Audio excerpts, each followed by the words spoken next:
What's up, grade 11? How you doing, guys? I hope you're doing great. Today, guys, we're going to discuss the Inspector Calls.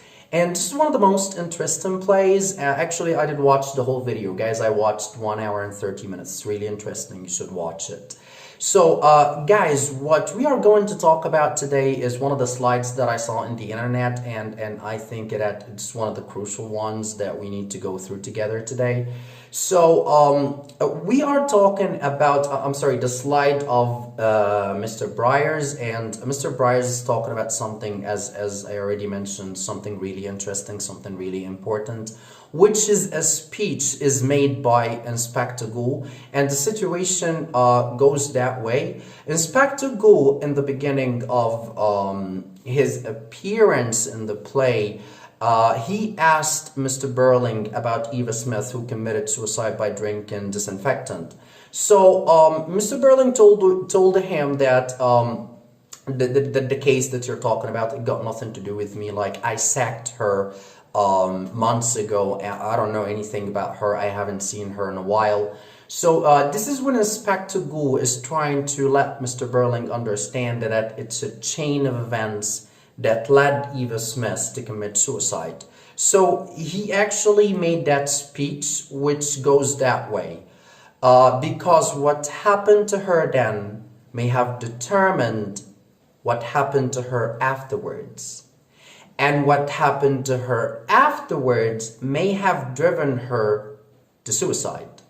So what we have here, guys, is what we can call the structural device of anadiplosis. What does it mean of anadiplosis? Anadiplosis here, guys, this is when you use the last word of the first clause to be the first word of the second clause, and we can see that in this one, which is afterwards. So the reason Inspector Goole, as I said, using that structural device to let Mr. Burling understand that it's a chain of events. So, and at the same time, he is making everyone responsible for the suicide of this young lady. Like we can say at the beginning of the story that Mr. Burling, he actually sacked her, and what she wanted, she was on a strike, and she wanted actually a few shillings above her normal salary. This is all what she wanted at a time. And after that, she started working in a shop where Sheila went there, and she wanted to try dress on. And she went there, and actually Eva Smith, she was actually putting the dress in the front of her as if she was wearing it.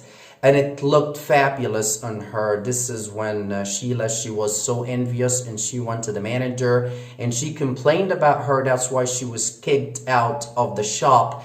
After that, she went to one of the bars. She started working there. This is when she saw Gerald, the current and ex-fiance of Sheila.